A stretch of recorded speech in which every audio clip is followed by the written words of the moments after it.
welcome to the next class.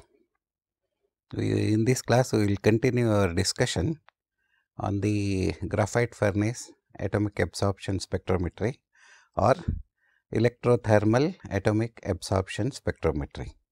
As I was telling you in the last class, the atomic absorption analysis using flame atomization presupposes that the sample is in solution.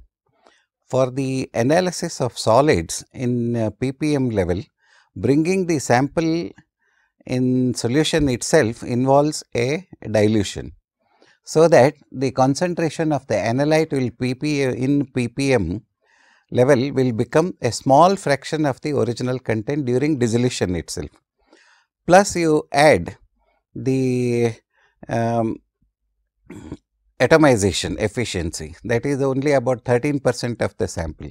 So, part of it will go to again there is a loss in sensitivity. Plus you can assume that there is a fair number of transitions of the metal atoms when they are produced into ions or molecules, refractory oxides. So, the atomic concentration keeps on coming down, and the actual analysis of a sample in solid state will actually be a very small fraction when it comes to the final interpretation of the results in flame atomic absorption.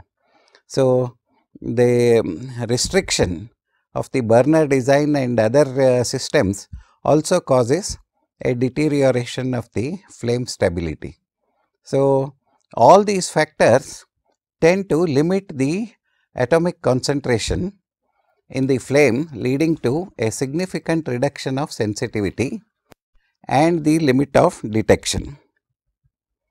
Further, when the sample is very small, let us say about 5 to 10 microliters, it is necessary to work at absolute detection limits. We can express that as the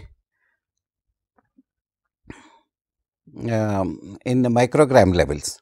Therefore, non-flame atomization methods were investigated to overcome these problems. The main focus of this development is the direct volatilization of the sample by direct heating. So, in atomic absorption, what we have is a static signal. So, in the static signal means under equilibrium conditions, we have a signal like this.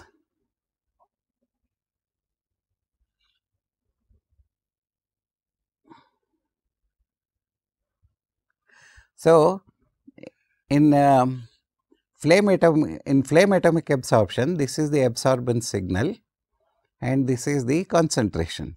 So, under equilibrium conditions, what you are seeing is the signal height as a constant value with respect to time also. That means, so long as you have the same sample being aspirated, you will have an equilibrium value, and that equilibrium value of the same solution is represented as a line of specific absorbance. But suppose you take a very small quantity of a sample and convert it into some sort of a total vapor and introduce it into the optical path. Then what happens, as the sample vaporizes, the signal will increase and then it will reach a maximum and then come back to the ground state. So, this is a dynamic signal.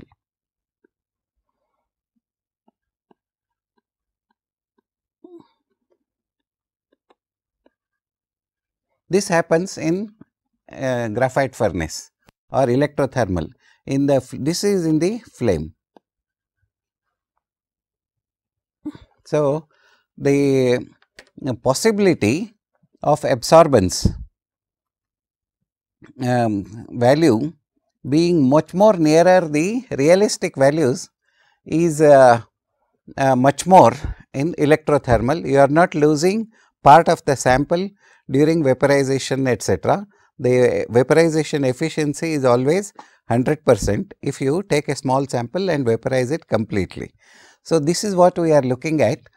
So, when we are working on non-flame atomization methods. So, the main focus is always the direct volatilization of the sample, and several techniques have been tried for this, based on the application of electron bombardment, flash heating, you can use lasers, you can use plasma, and many other techniques have been tried to convert a given small sample into a vapor, which can be introduced into the optical path of the spectrophotometer. So, many of these techniques have not gained popularity owing to several functional problems, but graphite furnace technology has gained wide popularity. So, among the graphite furnace technology, the pioneer is Professor Labov from Russia, and he designed a graphite tube and which could be heated by electrical resistance, and later Massman designed an electrically heated graphite furnace based on the volatilization of the sample by direct heating of the graphite cuvettes. So, this with low voltage and high current, and this he accomplished in argon medium. So, that graphite substance when heated, it should not form carbon dioxide and go away. So, otherwise the tube deterioration is always a serious problem in graphite furnace. So, with this technique, it is known as electrothermal atomic absorption spectrometry, he was able to obtain detection limits of about 10 raised to minus 12 to 10 raised to minus 14 grams per liter, that is less than parts per trillion. In the Labov design, graphite tube is mounted in a chamber filled with argon at reduced pressure. The sample is deposited in the graphite cuvette, volatilized and atomized by Joule heating, that is Joule heating means resistance heating basically, up or around 3000 degree centigrade. Labov obtained detection limits of about 10 raised to minus 12 to 10 raised to minus 14 with this design, but this apparatus is slightly complex, not slightly but actually more complex and slightly cumbersome in operation. Now, I will show you Labov's design.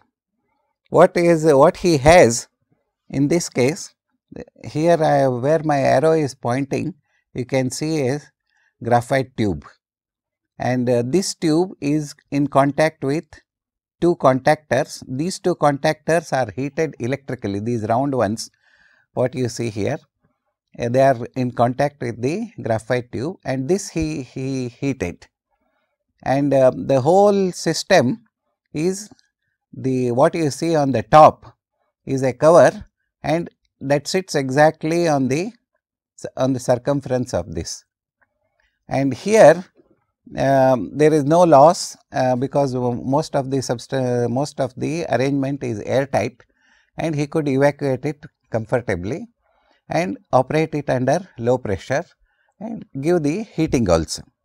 So, with this design he was able to obtain 10 raised to minus 14 to 10 raised to minus 15 also in some cases. Now, I want to show you actually what is a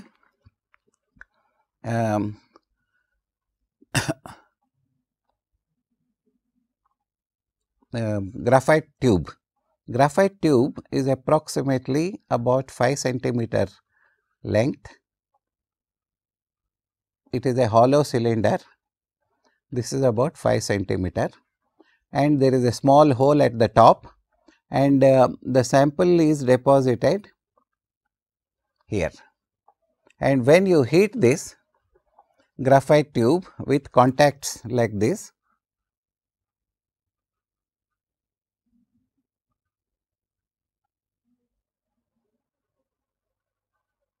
cylindrical contacts.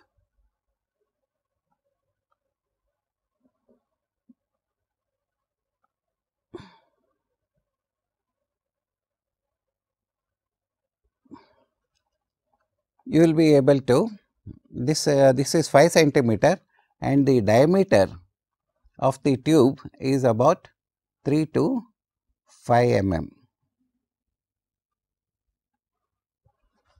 So, he was able to introduce, and there is a small central hole here, and this is of about, the whole diameter is about 1 mm.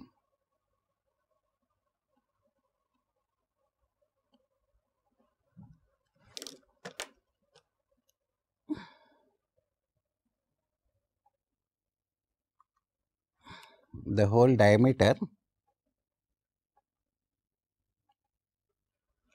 is 1 mm. So, let us get back to the graphite, Labov's graphite tube, and this is the arrangement, but this design cannot be used for routine analysis. It was essentially a research instrument, but his experiment somewhere around 1965 spurred the development of graphite furnace, because it could extend the analysis to the range of parts per billion and parts per trillion straight away. So, Massmann improved on this design, and he constructed a simplified graphite furnace in which the tube was continuously flushed with argon continuously to prevent oxygen injection into the carbon tube, thereby reducing the destruction of the graphite tube. But because of continuous flushing of argon and slower rate of heating, he obtained detection limits of the order of about 10 raised to minus 9 to 10 raised to minus 10, that is 1 or 2 orders lower than Professor Labov's. So, nevertheless, because of its simplicity and ease of operation, most of the graphite furnaces in use today are based on the Massmann design, and that is, they are tube furnaces with resistance heating, which offer flexibility in heating rates also. So, because that is the that is the reason for the popularity of Massmann design, and you can program the heating depending upon the amount of resistance, amount of voltage what you give, and you can control the heating system also. So, it gives you an operating convenience also. So, now I will show you Massmann's design here. The Massmann's design is essentially the graphite furnace tube what I had shown you here, and there are contacts. This is the graphite tube, these two are the contacts, and then here is a port and plastic insulator this side and sample introduction port, and this is the mount. So, basically it is like you have a box like this in which you have a tube, and over that sits another cover which will totally seal off the graphite tube from external, except that you will be able to send the argon gas through the hole here continuously, flush it, and you can introduce the sample only through the top, that is sample introduction port. So, this is the design which is very popular and available in most of the graphite furnace atomic absorptions today. The tube is mounted in the optical path, that is essential, because in atomic absorption we need to use the radiation coming from the hollow cathode lamp anyway. So, the optical path of the resonance line must be used in such a way that the beam encounters only the atomic cloud generated in the tube. It should be unhindered by the tube geometry. So, the hollow cathode radiation coming from the tube must not feel any obstruction except that of the vapor cloud, not the graphite tubes. So, the arrangement of the graphite tube becomes very important. That is why we put a small piece of mirror, dentist mirror, to see that the radiation is passing through. So, the rest of the instrumentation is same as that of flame atomic absorption, except that there is a software which has to handle several other tasks that are typical of a dynamic signal. Because in flame atomic absorption, once everything is stabilized, you just get a signal until the same signal until you change the sample. Whereas in graphite furnace, once a sample is introduced, vapor is there, vapor is measured and the signal dies down. So, again you have to introduce another sample if you want to have a repetitive analysis. But this is the major difference between flame and non-flame techniques. So, again the introduction of the sample into a graphite furnace followed by volatilization and atomization leads to absorption versus time signal, which resembles a gas chromatographic peak, just what you hear. The dynamic signal represents, it is just like any Gaussian curve, it represents any gas chromatography. It could be any figure, but it resembles approximately a signal that is rising from the blank value, that is background.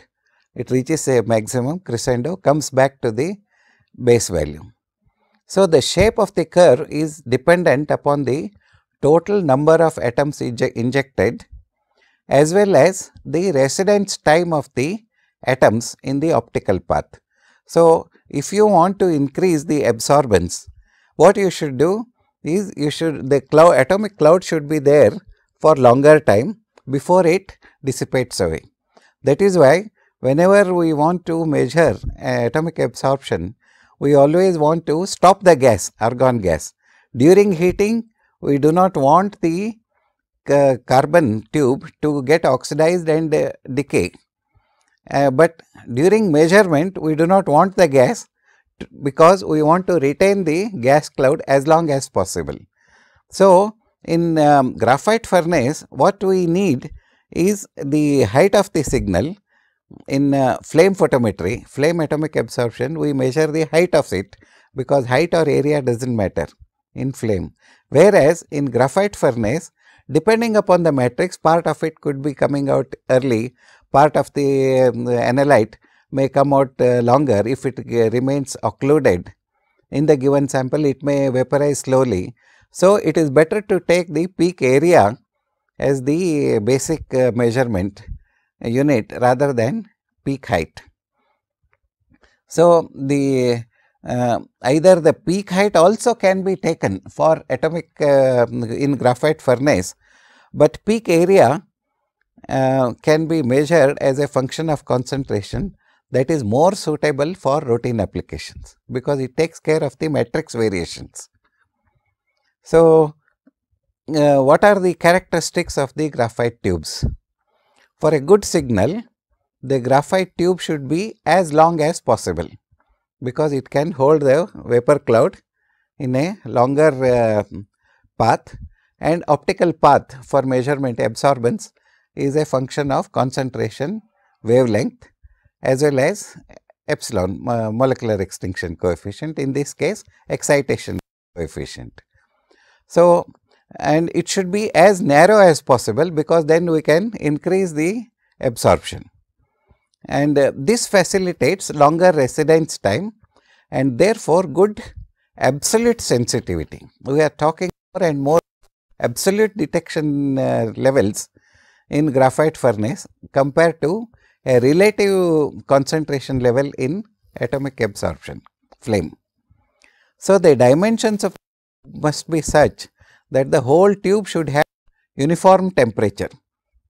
That is one of the requirement, but the uniform temperature you will not get even if you heat it from both sides. So, there will always be some amount of variation near the end, somewhere in the middle. So, the profile will always be changing if you plot temperature versus time current. So, somewhere in the middle it would be maximum, near the end it would be gases will be flowing. So, it will be cooling down. So, there will always be a temperature profile which will limit the detection limits.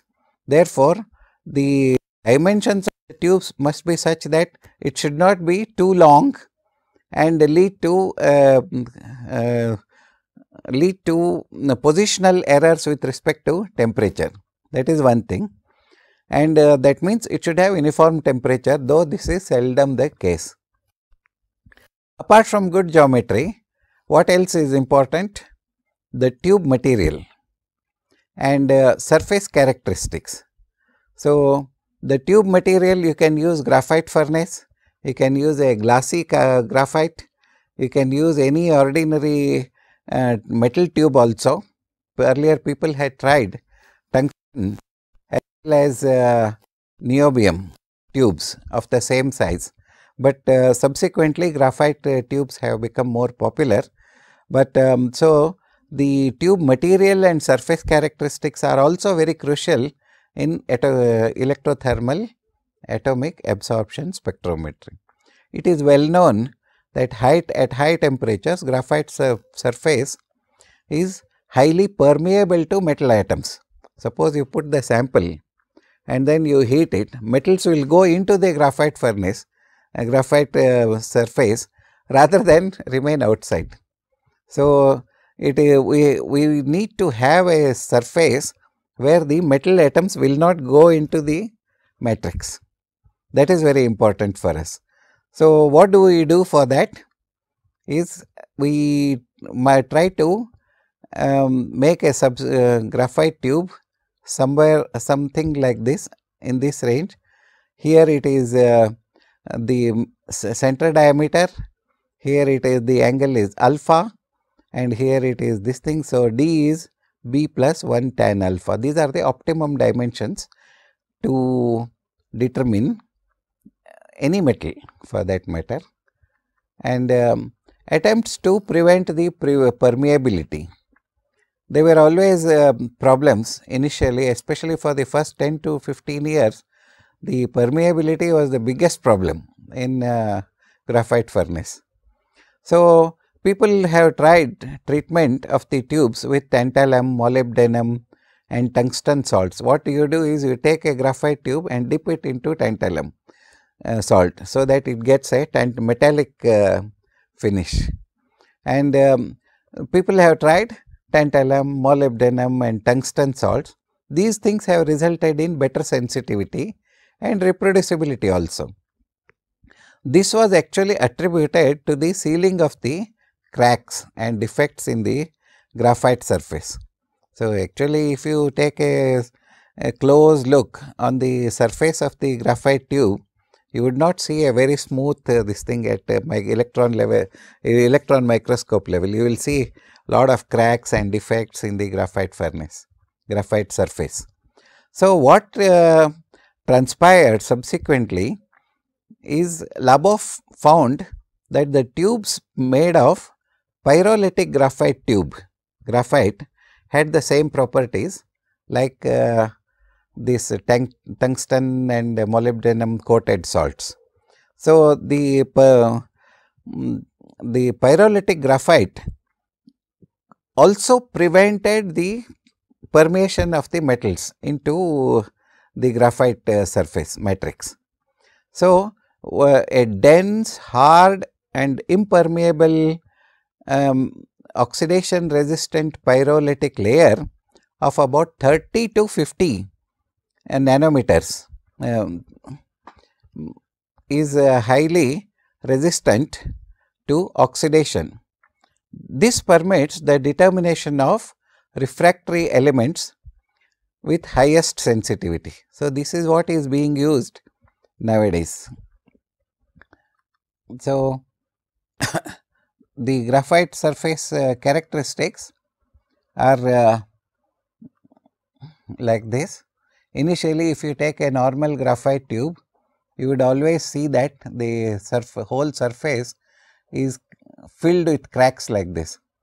If you take a pyrolytic graphite tube, you would see that the surface is very smooth and there are not so many cracks, and the defects are also structural defects are also very minimum. So, if you take a look at a cross section of a graphite tube, here you would see that on the top in this range it is very smooth. This is the pyrolytic coating, and below that there is an interfacial layer, and below that is the normal graphite. So, how do we do this? Is you just take a graphite tube, put it in a furnace, pass methane gas. So, the methane gas will get reduced and then keep on depositing onto the graphite tube, normal graphite tube like this, and over a period of time you would get a surface like this, and if the surface is still smoother, then it is known as glassy carbon tube. And glassy carbon tubes are not so preferable as pyrolytic graphite tube, because these contain very small micron size, less than micron size graphite atoms, graphite molecules, carbon aggregates basically, and they are much more suitable because they are chemically reactive also to some extent. So, it is possible to absorb some of the acids and other things and release the metal atoms. So, these are very important characteristics of the graphite tubes. So, now let us move on to system considerations. What do we mean by system considerations? Basically, the introduction of graphite tube and heating etc., it gives us lot of freedom when we want to operate the graphite furnace atomic absorption. So, it is important to use argon in electrothermal atomic absorption. So, how do you use argon? We want argon when the sample is being heated, we do not want argon when the sample is being measured. So, you should have a control of argon flow. And what are the advantages of argon? Being inert, it prevents the ingression of atmospheric oxygen into the graphite furnace. This is the biggest problem basically with respect to graphite furnace, and it prolongs the life of the tube. Usually a graphite tube costs about 3000 rupees in India. They are not being manufactured in India. We generally import them, but the graphite furnace you have to import even the contacts, because contacts have to be exactly matched with the graphite tubes. So, you import graphite tubes as well as graphite furnace contacts, and it is very important for us to use argon, and thus prolongs the life of the tube. Usually a carbon tube is good enough for about 300 firings, because after heating to 3000 degrees centigrade to remove all the vapors, you again bring it back to room temperature to start the next analysis. So, again heating cycle goes on. So, this constant heating and cooling has some deteriorating effect on the carbon, and after about 300 firings the carbon tube deteriorates to such an extent that it will be impossible to get the same sensitivity. At that time, it is the time for changing the graphite tube. So, graphite also performs another important function. It prevents metal atoms also reacting with atmospheric oxygen to form refractory oxides. If you use argon, there is no oxygen. So, during evaporation or during decomposition, metals will not have a chance to react with the atmospheric oxygen and form the oxides. If they form the oxides, some of the elements like chromium, tungsten, niobium etc., they all form refractory oxides, and even at 2500 degrees centigrade they will not decompose they need 3000 degrees centigrade or more. So, it is important for us to remove oxygen, and this job argon does. It physically transports the matrix components out of the radiation beam before atomization, thus eliminating much of the background radiation.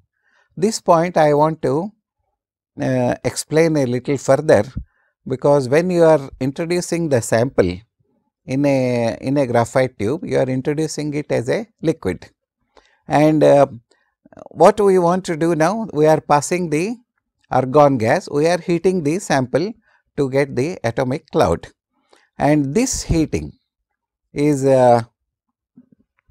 important for us, because we want to change the characteristics of the sample. So, what we want to do basically is first remove the water, that is this dissolution components. It will have acids, it will have metal salts, it will have water, and all these things as a liquid sample we want to heat and remove the water as much as possible. And then water evaporates around 100 degrees centigrade, but if it is held occluded etc., we heat the sample to 120 to 130 degrees to remove almost all the water, not exactly 100 degrees centigrade. So, it is physically we are transporting the water from the matrix into the air, removing. Same thing happens with acids. You increase the temperature to around 200-300 degrees centigrade, hydrochloric acid or sulfuric acid or perchloric acid, all these acids will evaporate, and because argon is flowing, it helps to take out the acid vapors also out of the system. And then what happens, there will be salts like sodium salts.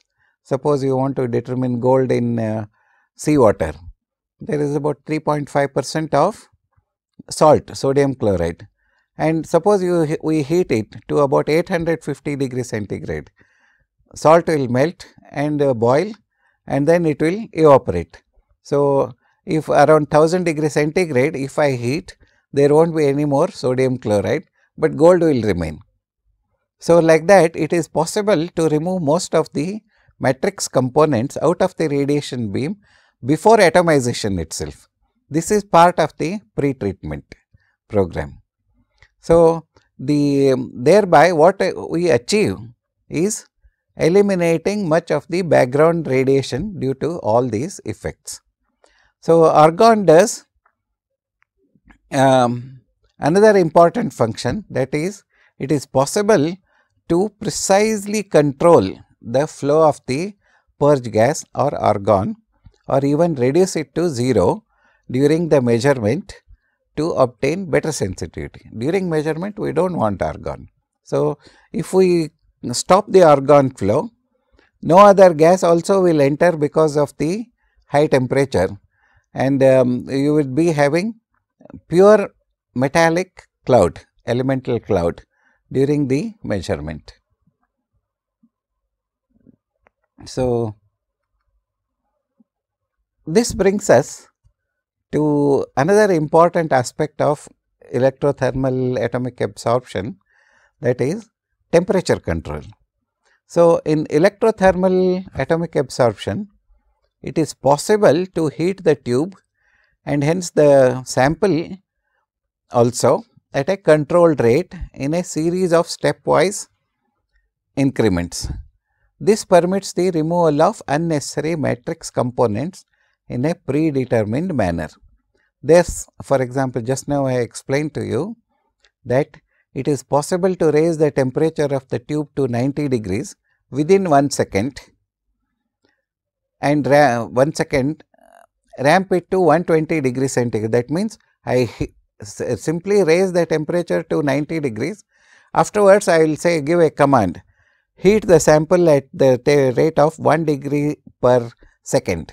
So, 20 seconds if I hold, the temperature will slowly raise in the graphite furnace up to 120, and then hold it for 10 seconds. That means after reaching 120, I give another computer command, do not increase the voltage, so the temperature will be steady. So, it will hold the same temperature for 10 seconds. So, most of the water will be removed. So, like this, temperature control becomes a very important aspect of graphite furnace. Similarly, other temperatures we can write, we can incorporate to remove the organic matter. We all know that many of the organic substances present in a given sample will not survive more than 600-700 degrees centigrade. So, if I heat the graphite tube containing the sample to 600 to 800 degrees centigrade, then most of the organic substances, complexes and the other seaweeds, plants, etc., they will all get destroyed and they can be removed from the system. So, heating to higher temperatures about 400 to 600 degrees centigrade makes lot of sense in electrothermal atomic absorption. So, I can heat or plan in such a way that most of the organic matter also can be removed. Subsequently, inorganic matter like sodium chloride, potassium chloride, magnesium salts, mercury, if you are not analyzing, mercury also can be removed by 200-230 degrees centigrade. Thallium, that also evaporates at very low temperature. So, all these concomitant elements can be removed by pre-programming. So, until at the end of it, what remains is only the metallic element, maybe some of the non-volatile other elements. And we know that atomic absorption is a technique where almost specific and other, so long as there are no spectral interferences, other metallic elements, even if they remain at the atomization stage, still they may not interfere. So, that is the idea. So, for atomization, a maximum heating rate is possible because we want the atom cloud to form suddenly when we are atomizing. So, we give maximum heating power. That is why I always wanted to use zero heating. That means, in Perkin-Elmer instrument, if I say 0 heating time, ramping time, that means it heats maximum. But in GBC atomic absorption, graphite furnace, we have to give minimum 1. So, in 1 second, you want to heat it to 2400 degrees centigrade. That is the major difference in GBC instrument as well as this Perkin-Elmer. Of course, there will be slight differences in software in most of the instruments, but what is important is at the time of atomization, irrespective of the instrument, you have to heat it at the maximum power, so that you form the atomic cloud for measurement and hold it for 1 second, 2 seconds, etc., so that you can get a dynamic signal. So, for the atomization, maximum heating rate is selected to obtain best sensitivity. All such parameters may be standardized in the preliminary experiments. You see, whenever you want to do a calibration, before that itself you standardize all these parameters, so that during the analysis you subject the sample also to the same pre-treatment, so that there are not many differences between the operations, the standards and calibrated standards and unknown standards undergo this difference. So, optimizing the temperature program is always a very important concept in atomic in graphite furnace. Now, this brings us to an interesting concept that is known as stabilized temperature platform concept. In this case, the Labov furnace, it has already been mentioned that the detection limits in Labov furnace are about 2 to 3 orders of magnitude higher than Massmann's design. Now, this is because the sample after vaporization is not in equilibrium with the volume or time or temperature. In Labov furnace design also, it is just heated, and he measures the peak height, etc., and it is not what you call 100% reproducible at that level, 10 raised to minus 13 to minus 14. But in Massmann's design, I have a lower order, but there is better reproducibility. So, this is Sturgeon and Chakrabarti, they did some research and found that 60% of the atoms formed diffused to the cooler ends of the graphite furnace. So, the temperature of the graphite tube at the edges was 1500, when the temperature in the middle was around 2400 degrees centigrade. Within that 3 centimeter, there was so much variation. So, obviously, this will lead to different configurations, and then vaporization characteristics, and then measurement characteristics, etc.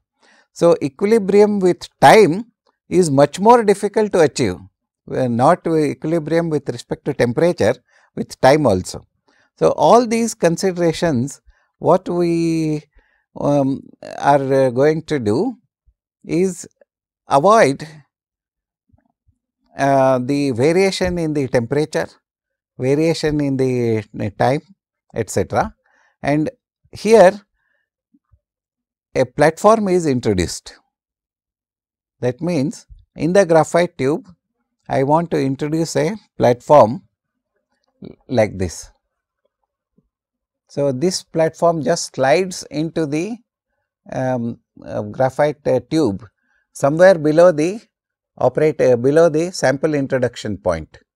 So, when you have a platform, the platform is not heated directly by the electrical contact, but only by the radiation. Suppose the whole tube is heated. Suppose the whole tube is heated like this from the end, the platform is not heated.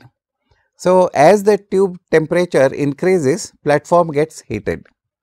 So, it is heated by the radiation. Suppose platform is heating around 300, the ends, graphite tubes are heating around 300 degrees, platform would have been heated up to 250, because platform is not directly heated.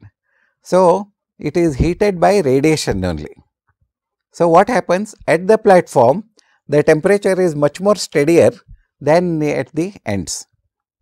So, this concept of platform, stabilized temperature platform, is a very important concept. I have worked in this area, and the other components of stabilized temperature system is that we introduce argon as a flow gas, and then computer controlled temperatures, and then Zeeman effect background correction, and followed by the peak area integration. These are the 4 concepts of stabilized temperature platform system. And what Labov himself had proposed, that the sample be dispensed on a loosely fitted pyrolytic tube platform, but he did not do much work, because at that time there are somewhere around 1960, platform size is also 2 mm by 3 mm, that is all. It is a small platform which can be introduced into a slot inside the tube. So, he suggested that a loosely fitted pyrolytic platform in the graphite furnace, it should be heated only by radiation, but not by direct contact.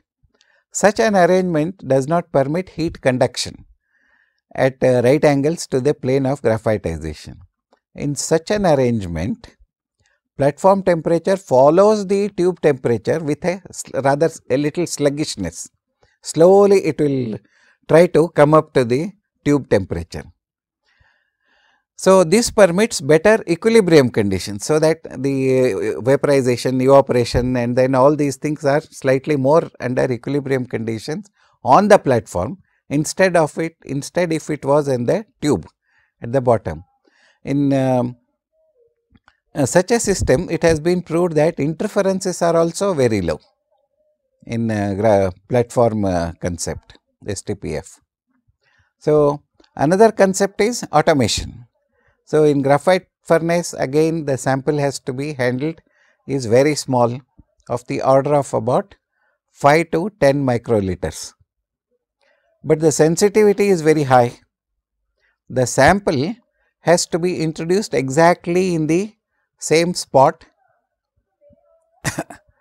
through that hole, through a small hole about 1 mm dia into the graphite tube or onto the platform. You can choose either way, but there is also the risk of sample contamination with the graphite hole edges. If you take an ordinary micropipette, you may touch the tube surface on the not inside, but the sample may be dispensed on the sides, and then there are other factors which will hand pipetting into the graphite tube is always a little problem. I will show you a slide shortly. What are the problems associated with hand pipetting inside the graphite tube? But it is preferable to use an automatic pipetter into the graphite. So, that will reduce the irreproducibility problems. So, all these, there is also the risk of sample contamination with the graphite tube. This time you introduce, next time there could be contamination, and again there will be a problem. So, these factors lead to poor precision with manual pipetting. So, as far as possible in graphite furnace, we should avoid manual pipetting.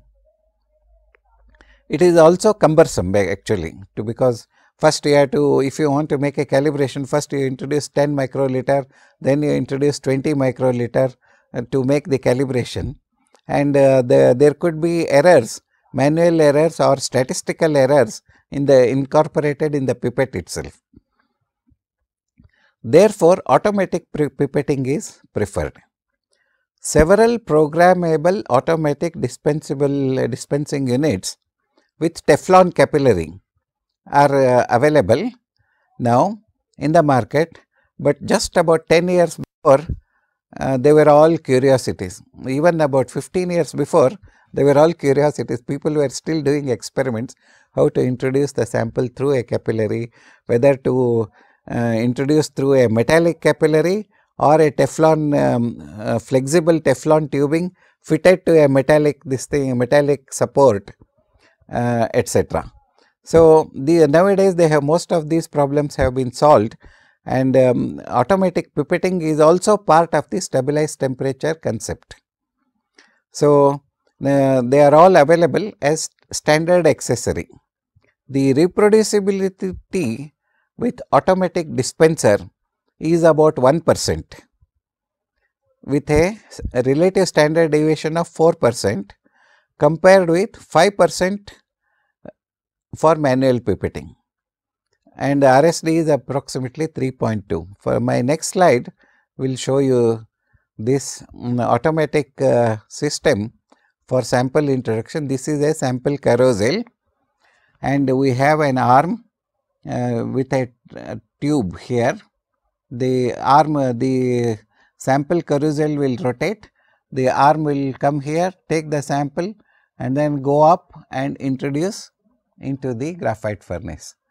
So, this is a very standard configuration, but what I want to show you is the difference between manual pipetting and automated pipetting.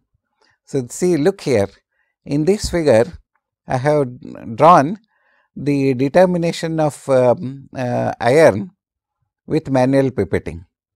So, you can see that the absorbance is, one is here 0.3345, another is 33, sometimes I have got 0.32, sometimes I have got less than 0.32, like that the variations are quite large. Remember, we are talking about the third decimal, second decimal and third decimal, whereas here the top one is the same sample. When introduced using an automatic pipetter, I have the fairly reproducible results. So, this is the advantage of automatic pipetting. So, because the capillary diameter is also very fixed, and it takes precisely, it can be controlled using a stepper motor. Nowadays, there are even machines available for dilution, automatic dilution. You take 10 microliter and then dilute it to 1 ml, that is 100 times dilution, dilute it to 10 ml using the same capillary. That means you will come to from 1000 ppm to 10 ppm straight away in one shot. And then you repeat the operation with the same capillary, again take 10 and dilute to 100, 1000 or 10 ml. Again you will straight away come to ppb level. So, that kind of machines have also been designed only after these automatic systems have been introduced. They are all available in the market, where dilution can be very easily achieved with minimum errors. So, how do we go about the graphite furnace technique? What is the methodology? The methodology is very simple. What we do is, the electrothermal atomic absorption, we know that it permits the analysis of liquids and solid samples. Solid samples also you can inject straight away into the graphite tube, provided you are able to introduce in a reproducible manner. For example, very fine solids like milk powder, you can straight away introduce using a metal capillary. As piston syringes, such systems are available. You can introduce microgram of the sample itself. So, all you need is a microgram weighing balance. So, a known volume, leaving that apart, a known volume of or weighed quantity of the sample is deposited onto the platform or directly into the tube, where it is subjected to a series of stepwise temperature programs, culminating in the final rapid increase in temperature during atomization. That is the methodology. So, usually pre-treatment steps are aimed at separating the concomitants, like what I had explained to you about water, acids and other metallic salts, inorganic salts, organic salts, like that. So, the inert atmosphere enhances the reducing properties of carbon, leading to better atomization. So, a majority of the elements may be atomized around 2000 to 3000 degrees centigrade, including refractory elements, maximum 3000. But if you operate it at 3000, there are more chances that graphite tube will deteriorate much faster. Within 100 firings, the whole graphite tube will crack. Again, there is a requirement for replacement. Both pre-treatment and atomization curves should be optimized as a function of the absorbance signal. So, what I would like to impress upon you is that we have to optimize for each type of sample what should be the optimum drying time, drying temperature, pre-treatment temperature, depending upon the matrix. So, there is always a certain amount of flexibility incorporated during programming in a graphite furnace. In flame, there is no flexibility. You just have to have the sample and fire it. There is no way to remove all these interferences. So, it is important to reduce the sample to metal early in the thermal pre-treatment stage itself. However, the pre-treatment temperature must stop below the decomposition temperature of the metal. Pre-treatment, once the metal starts coming, you still can't be doing pre-treatment to remove concomitants. So, it must stop before you go for atomization. So, this is very important. This is where standardization with respect to every matrix is required. So, where is the where is the drawing line? Where do you draw a line? This is the end of pre-treatment, this is the start of atomization.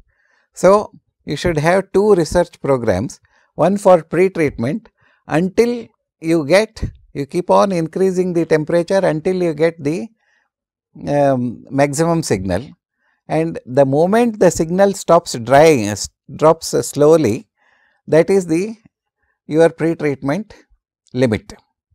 Similarly, now that you have fixed the pre-treatment until you get the maximum signal. Now, the same thing you can reproduce, you can repeat by increasing the atomization temperature. Instead of 2100, you can try atomization at 2200. Suppose you get the atomization at 2200, try it at 2300. At some stage it will start decreasing. But what is important is the requirement of heating temperature should be minimum during atomization, not 2200. If you have a choice of 2200 to 2400, you would rather fix the atomization temperature to 2200 to prolong the life of this thing. So, pre-treatment temperature should be highest, atomization temperature should be lowest. So, the pre-treatment temperature should stop below the decomposition temperature of the metal, which is also the appearance temperature of the metal as evidenced by the absorption signal. So, we will continue our discussion in our next class.